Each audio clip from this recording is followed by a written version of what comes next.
کہ کعبے کی رونق کعبے کا منظر، کعبے کی رونق کعبے کا منظر، اللہ اکبر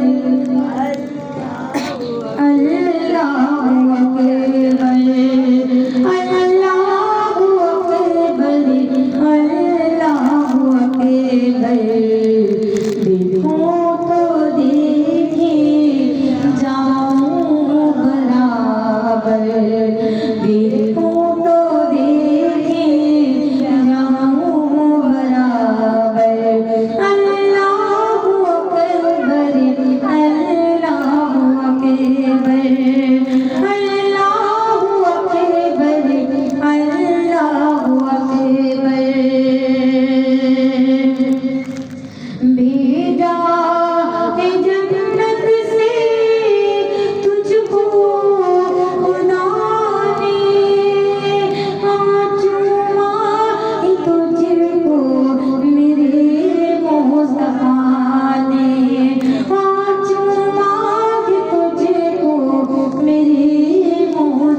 الحمد لله والصلاة والسلام على سيد المرسلين وما بعد. أعوذ بالله من الشيطان الشیطان الرجیم بسم اللہ الرحمن الرحیم. تو شان میرے پیارے آقا کا کہ بے شک اگر ان کی محبت بھری نگاہ سب کی زندگیوں پہ پڑ جائے تو ان سب کا بیڑا پار ہو جائے. اس محفل پہ پڑ جائے اللہ تبارک و تعالیٰ اس محفل کا بیڑا پار ہو جائے کہ نبی کریم صلی اللہ تعالیٰ علیہ وسلم کی کیا شان تھی کہ قربان جائیے آپ کی شان پر کہ آپ جس گلی سے نکلتے جس محلے سے نکلتے تو اس قدر دور رہتا اس قدر دور ہو جاتا کہ دور دور تک میرے نبی کے نور کے علاوہ کچھ دکھائی نہیں دیتا. ایک دن نبی کریم صلی اللہ تعالیٰ علیہ وسلم ایک دن حضرت عائشہ رضی اللہ تعالیٰ عنہا اپنے کمرے میں ایک سوئی ڈھونڈ رہی تھی. اندھیرا تھا, سوئی نظر نہیں آ رہی تھی, آپ تلاش کر رہی ہیں. جیسے میرے پیارے آقا حضرت محمد مصطفیٰ تشریف لے کر آتے ہیں تو اس قدر نور ہوتا ہے اس قدر نور ہوتا ہے کہ وہ سوئی اپنے آپ مل جاتی ہے. تو قربان جائیے میرے پیارے آقا کی شان پر کہ ایک دن نبی کریم صلی اللہ علیہ وسلم کے پاس ابو جہل آتا ہے اور کہتے ہیں کہ کس اللہ کو مانتے ہیں. نبی سے کہتے ہیں کہ تم کس اللہ کو مانتے ہو جو آنکھ سے دکھائی نہیں دیتا, کانوں سے سنائی نہیں دیتا. چلو ہمارے بت خانے پہ چلو, ہمارے بتوں کی پوجا کرو. وہ ہمیں نظر آتے ہیں, ہم ان کی پوجا کرتے ہیں. بار بار ابو جہل آتا ہے, بار بار یہی کہتے ہیں کہ کیوں بتوں کی پوجا کرو. اور میرے نبی کا تو وہ دربار ہے جہاں آج بھی ہندو سکھ عیسائی کوئی بھی چلے جائے, یعنی کوئی بھی سوالی چلے جائے خالی ہاتھ نہیں لوٹتا. میرے نبی کا تو وہ دربار ہے. تو بار بار ابو جہل آتا ہے, بار بار نبی کو دعوت دے رہے ہیں. دعوت بھی وہ ایسے دے رہے ہیں کہ میرے پیارے آقا قبول نہیں کر رہے. اور بار بار جب منع کرتے ہیں تو نبی کو اچھا نہیں لگتا. آپ اللہ رب العزت کی بارگاہ میں ہاتھ بلند کرتے ہو, کہتے ہیں یا نبی بار بار ابو جہل آ رہے ہیں اور بار بار مجھے دعوت دیتے ہیں کہ میں بتوں کی پوجا کے ان کے ساتھ جاؤں, اور بار بار مجھے انہیں منع کرتے ہوئے اچھا نہیں لگتا. تو اللہ تبارک و تعالیٰ ارشاد فرماتے ہیں نبی سے کہ اگر اب ابو جہل آئے تو آپ اس کی دعوت کو قبول کر لیں. اور ابو جہل کے پیچھے پیچھے ہوئے لگے. چنانچہ پھر ابو جہل آئے اور کہا کہ تم کس اللہ کو مانتے ہو جو آنکھ سے دکھائی نہیں دیتا, کانوں سے سنائی نہیں دیتا. چلو ہمارے بت خانے میں چلو, ہمارے بتوں کی پوجا کرو. چنانچہ نبی ابو جہل کی دعوت کو قبول کر لیتے ہیں اور ابو جہل کے پیچھے پیچھے ہو لیتے ہیں. جیسے ہی میرے پیارے آقا ابو جہل کے پیچھے گلی میں نکلتے ہیں تو اس قدر نور ہوتا ہے, اس قدر نور ہوتا ہے کہ دور دور تک میرے نبی کے نور کے علاوہ کوئی دکھائی نہیں دیتا. سبحان اللہ. اور جیسے ہی میرے پیارے آقا ابو جہل کے بت خانے پر پہلا قدم رکھتے ہیں تمام کے تمام بت میرے نبی کو سجدے میں جھک جاتے ہیں. سبحان اللہ. تو کیا شان ہے میرے پیارے آقا کی کہ آپ نے حکم دیا پیڑوں کو تو پیڑ سجدے میں جھک گئے. آپ نے پرندوں کو کہا تو پرندے ان کا ثنا کرنے لگ گئے. آپ نے انگلی کا اشارہ کیا تو چاند دو ٹکڑے ہو گیا. آپ نے سورج کو اشارہ کیا تو سورج مشرق سے مغرب سے مشرق کی طرف لوٹ آیا. قربان جائیے میرے پیارے آقا کی شان پہ. تو اللہ تبارک و تعالیٰ ہم سب کو سچا پکا عاشقان رسول بنا دے. اللہ اس محفل پر نبی کریم صلی اللہ علیہ وسلم کی نظر عنایت عطا فرمائے. اللہ آئین خانے کی اس محفل کو اپنی بارگاہ میں رچا کے حضور عطا فرمائے. اللہ ہم سب کو کامل ایمان بنا دے, سنتوں پہ عمل کرنے والا بنا دے, پنجے والا نمازی بنا دے. اب کامل ایمان کیسے بنے گے؟ کوئی بتا سکتا ہے کامل ایمان کیسے بنے گا؟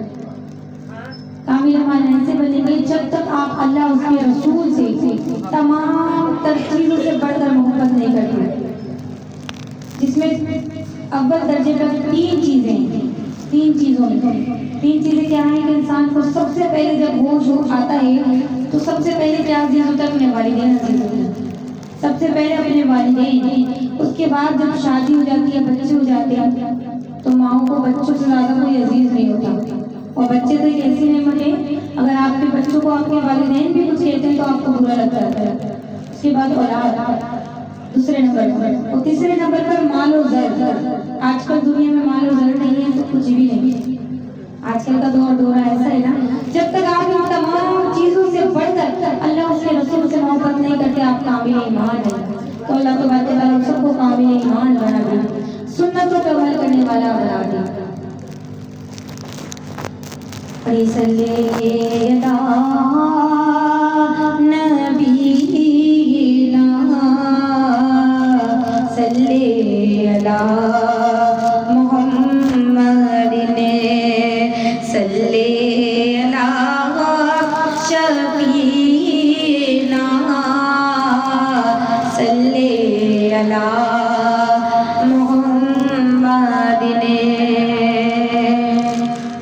کہ نبی کی شان میں کلام پڑھے، پانی پلائیے گا۔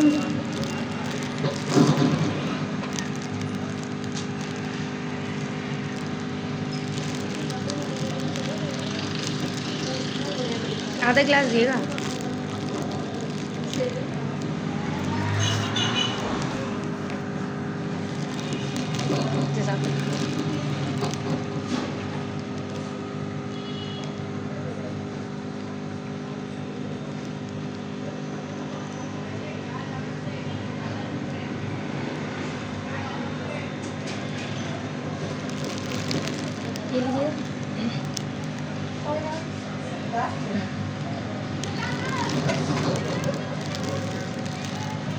نبی کی شان میں کلام پڑھے، ہمیں ساتھ مل کے پڑھے گا کہ وہ شہر محبت جہاں مصطفیٰ ہے، وہ شہر محبت جہاں مصطفیٰ ہے، وہیں گھر بنانے کو جی چاہتا ہے، وہیں گھر بنانے کو جی چاہتا ہے، وہ سونے سے کر وہ چاندی سے ماٹی، وہ سونے سے کر وہ چاندی سے ماٹی، نظر میں بسانے کو جی چاہتا ہے، نظر میں بسانے کو جی چاہتا ہے۔ اللہ تبارک و تعالیٰ سب کا مدینے میں گھر عطا فرما دے، اللہ تبارک و تعالیٰ سب کا گھر مدینے میں عطا فرما دے۔ جس کو مدینے میں گھر چاہیے میں ساتھ مل کے پڑھیے گا، وہیں گھر بنانے کو جی چاہتا ہے، وہیں گھر بنانے کو جی چاہتا ہے، قدم جس زمین پر رکھے نبی نے، وہاں پھول رکھے گھر روشنی نے، وہ گلیاں جہاں چلتے میرے آقا، وہ گلیاں جہاں چلتے میرے آقا، وہاں دل بچھانے کو جی چاہتا ہے، وہاں دل بچھانے کو جی چاہتا ہے۔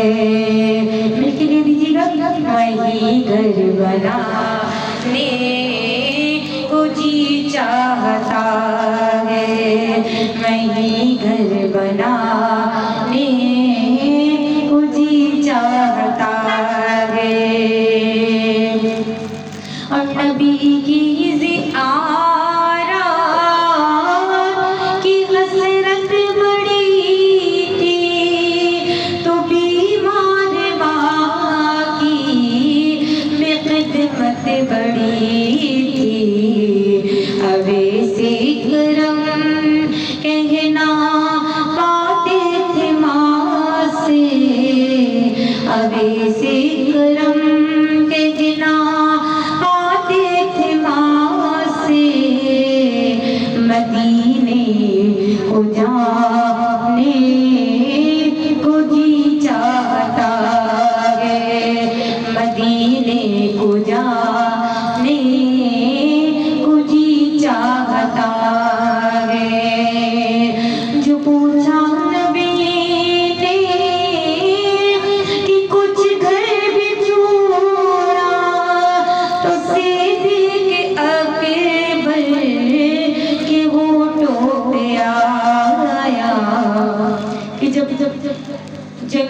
کے دوران مسلمانوں کی حالت خستہ ہونے لگی تو نبی کریم صلی اللہ علیہ وسلم نے حکم دیا کہ تمام تر لوگ جائیں اور اپنے گھر سے جو کچھ میسر ہو لے آئیں۔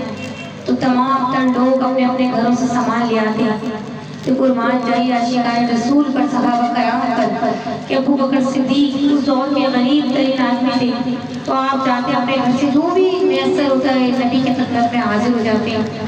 تو نبی پوچھتے ہیں ابو بکر اپنے پیچھے اپنے گھر پر کچھ چھوڑ کر آئے ہو؟ تو غور فرمائیے گا کہ ابو بکر صدیق یعنی عاشقان رسول صحابہ کرام کیا ارشاد فرماتے ہیں نبی سے کہ آقا گھر پر اپنے پیچھے اللہ اس کے رسول کو ہی چھوڑ کر آئے۔ بلند آواز میں کہتے ہیں سبحان اللہ۔ کیا سمجھ میں نہیں آ رہا آپ لوگ کہ نبی کی شان میں کہہ رہے ہیں کہ ابو بکر صدیق نے کہا کہ اپنے پیچھے صرف اپنے گھر پہ اللہ اس رسول کو چھوڑ کر آئے اور تمام تک گھر کا سامان سمیٹ کر لے کر آ گئے۔ تو اسی وقت اللہ تبارک و تعالیٰ نے جبریل امین کو نازل فرمایا اور کہا کہ ابو بکر سے پوچھو کیا وہ ہم سے راضی ہیں؟ سبحان اللہ۔ تو یہ شان عاشقان رسول، اللہ تمام کو عاشقان رسول بنا دے، سنتوں پہ عمل کرنے والا بنا دے۔ تو شاعر نے اپنے الفاظوں میں کیا بیان کیا ہے؟ جو پوچھا نبی نے کہ کچھ گھر میں چھوڑا تو صدیق اکبر کہ ہونٹوں پہ آیا، وہاں مال و دولت کی کیا حیثیت ہے، وہاں مال و دولت کی کیا حیثیت ہے، جہاں جا لٹانے کو جی چاہتا ہے، جہاں جا لٹانے کو جی چاہتا ہے۔ سب مل کے کہیے گا وہی گھر بنانے کو جی چاہتا ہے، وہی گھر بنانے کو جی چاہتا ہے۔ ایک دن نبی کریم صلی اللہ علیہ وسلم سے کچھ یہودیوں نے کہا کہ اگر آپ ہمیں کوئی معجزہ دکھا دیں تو ہم آپ کے اوپر ایمان لے آئیں گے۔ پیارے آقا نے کہا کہ کیا معجزہ دکھاؤں جس پر تم ایمان لے آؤ؟ ان یہودیوں نے کہا کہ اگر آپ چاند کے 2 ٹکڑے کر دیں تو ہم آپ کے اوپر ایمان لے آئیں گے۔ کہ قربان جائیے میرے پیارے آقا کی شان پر آپ نے انگلی کا اشارہ کیا کہ چاند کے 2 ٹکڑے ہو گئے، سبحان اللہ، اور واپس اشارہ کیا تو وہ جڑ بھی گئی۔ اور نہ صرف عرب کے لوگوں نے جہاں جہاں چاند دکھائی دیتا تھا تمام لوگوں نے یہ معجزہ نبی کا دیکھا۔ تو شاعر اپنے الفاظوں میں کیا بیان کرتے ہیں کہ بہت خوبصورت اشعار ہے کہ ستاروں سے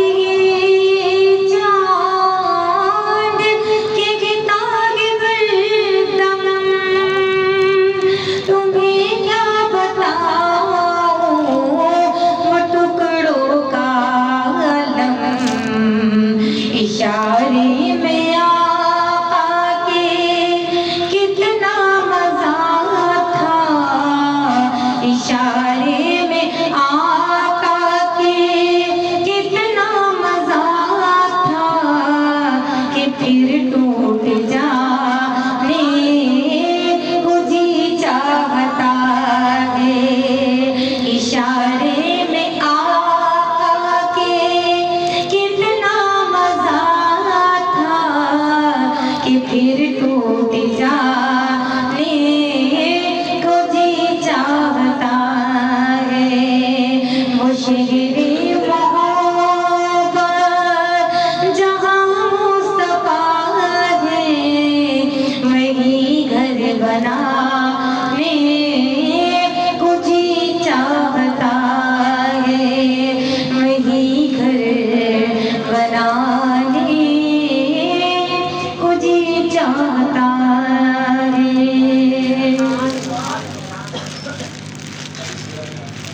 کہ قسمت میں میری جیسے جینا لکھ دے اور روے نہ کبھی میرا سفینہ لکھ دے۔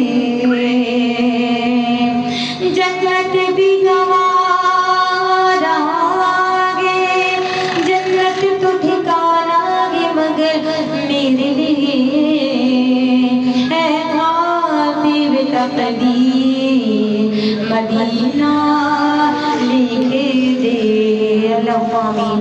تاجدار حرم ہو نگاہ کرم،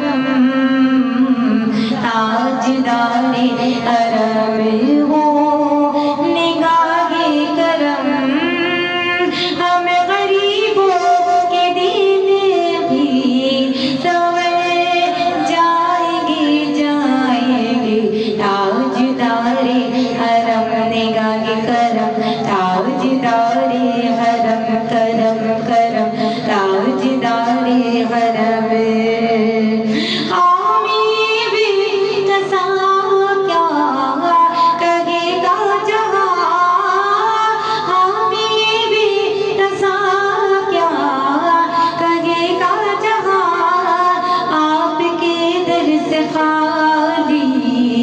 اگر جائیں گے کوئی اپنا نہیں، اپنا نہیں کوئی اپنا نہیں، غم کے مارے گے ہم یا محمد کوئی اپنا نہیں، غم کے مارے گے ہم آپ کی دل پہ فریاد لائے ہم، تاجدار حرم نگاہ کرم، تاجدار حرم کرم کرم، تاجدار حرم۔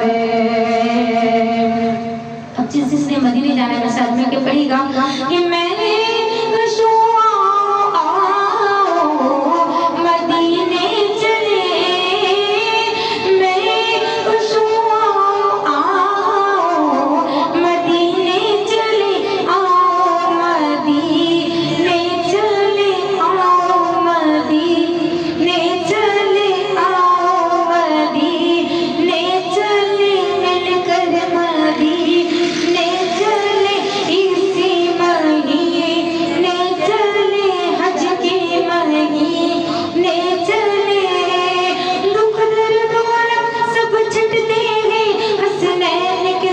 کے پٹ دیں گے مدینے چلے آؤ، مدینے چلے آؤ، مدینے چلے میں خوشوں آؤ، مدینے چلے دست ساقی کوثر سے پینے چلے، یاد رکھو اگر یاد رکھو اگر اٹھے گئی ایک نظر، وہ نظر یاد رکھو اگر اٹھے گئی ایک نظر، جتنے خالی ہے سب جام بھر جائیں گے تاجدار حرم ہو نگاہ کرم،